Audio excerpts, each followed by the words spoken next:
Hello అండి, hi, good morning to all of you. So ఇవాళ నేనైతే పెన్షనర్స్ కోసం మంచి అప్డేట్ అయితే తీసుకొచ్చానండి. సో ఎవరైతే పెన్షన్ తీసుకుంటూ ఉన్నారో సో అలాంటి వాళ్ళ కోసం కొత్త రూల్స్ అయితే రావడం జరిగింది. సో ఈ రూల్స్ పాటిస్తేనే ఇప్పుడు పెన్షన్ అయితే పొందొచ్చు, లేకపోతే పెన్షన్ అయితే తీసుకోలేము. సో ఇంతకీ ఆ రూల్స్ ఏంటి అనేది ఈ వీడియోలో షేర్ చేస్తాను. సో ఎక్కడ కూడా స్కిప్ చేయకుండా చూడండి, సో దట్ మీకైతే క్లారిటీగా అర్థమవుతుంది. అండ్ బిఫోర్ దట్ నా వీడియోని ఫస్ట్ టైం చూస్తున్న వాళ్ళు ఉంటే ప్లీజ్ అండి లైక్ చేసి సబ్స్క్రైబ్ అయితే చేసుకోండి, సో దట్ ఎలాంటి అప్డేట్స్ ఉన్నా మీకైతే నోటిఫికేషన్ వస్తూ ఉంటుంది. ఇంకా లేట్ చేయకుండా టాపిక్లోకి అయితే వెళ్ళిపోదాం. రిటైర్మెంట్ చేసిన కేంద్ర ప్రభుత్వ ఉద్యోగులు ఎవరైతే ఉంటారో సో వాళ్ళ కోసం ఇప్పుడు మోడీ ప్రభుత్వం కొత్త రూల్స్ని అయితే తీసుకురావడం జరిగిందండి. సో ఇకపై ఏవైతే పెన్షన్స్ ఉంటాయో ప్రతి ఒక్క పెన్షన్ అప్లికేషన్స్ తప్పనిసరిగా పెన్షన్ ఫామ్ 6A ఫిలప్ చేసి ఆన్లైన్లో అయితే సబ్మిట్ చేయాలి. అప్పుడే మనకు పెన్షన్ అయితే అందుతుందండి.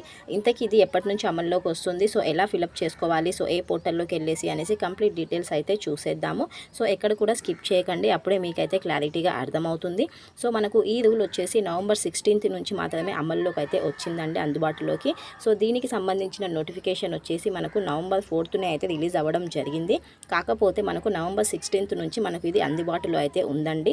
సో కంపల్సరీగా మనము ఫామ్ 6A ఫిలప్ చేసిన తర్వాతనే మనకు పెన్షన్ అయితే అందుతుంది. అది కూడా మనకు ఆన్లైన్లోనే సబ్మిట్ చేయాల్సి వచ్చేది. సో ఇప్పుడు రిటైర్మెంట్ చేసే ఉద్యోగులు ఎవరైతే ఉంటారో సో వాళ్లకు సులభతరంగా ఈజీగా ఉండడం కోసం గతంలో అన్ని రకాల పెన్షన్ ఫామ్స్ని కలిపి సింప్లిఫైడ్ పెన్షన్ ఫామ్ 6A అయితే తయారు చేయడం జరిగిందండి.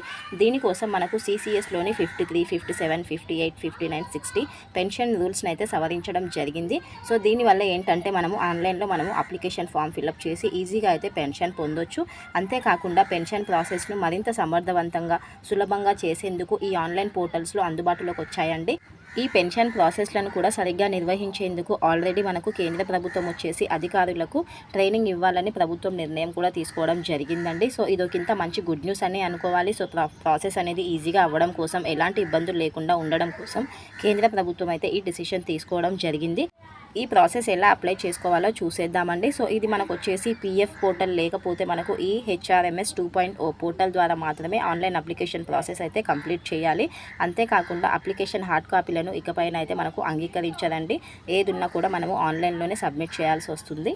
పెన్షన్ ప్రాసెస్ కంప్లీట్గా డిజిటలైజ్డ్ చేయాలన్న డిసిషన్ తోటే మనకు ఈ నిర్ణయం తీసుకోవడం అయితే జరిగిందండి. అంతేకాకుండా గతంలో పెన్షన్ అప్లికేషన్ ఫామ్స్ అన్నీ కూడా పేపర్ పైన జరుగుతూ ఉండేవి కదా. సో ఇప్పుడు ఏంటంటే అలా కాకుండా కంప్లీట్గా మనకు ఆన్లైన్లోనే జరగాలి అన్న ఉద్దేశంతో మనకు ఈ రూల్స్ని అయితే తీసుకురావడం జరిగింది. సో నవంబర్ 16 నుంచి ఎవరైతే మనకు రిటైర్మెంట్ అవుతారో సెంట్రల్ గవర్నమెంట్ ఉద్యోగులు సో వాళ్ళందరూ పెన్షన్ పొందాలంటే ఆన్లైన్లోనే ఫామ్ 6A అయితే సబ్మిట్ చేయాలి.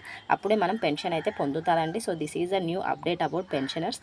So hope you understand. Thank you for watching అండి. సో మొత్తానికైతే ఇదొక ఇంత మంచి అప్డేట్ అని అనుకోవాలి. థ్యాంక్ యూ ఫర్ వాచింగ్ అండి. నెక్స్ట్ వీడియోలో మరో మంచి అప్డేట్తో కలుస్తాను. సో వీడియోని అయితే లైక్ చేయడం మర్చిపోకండి.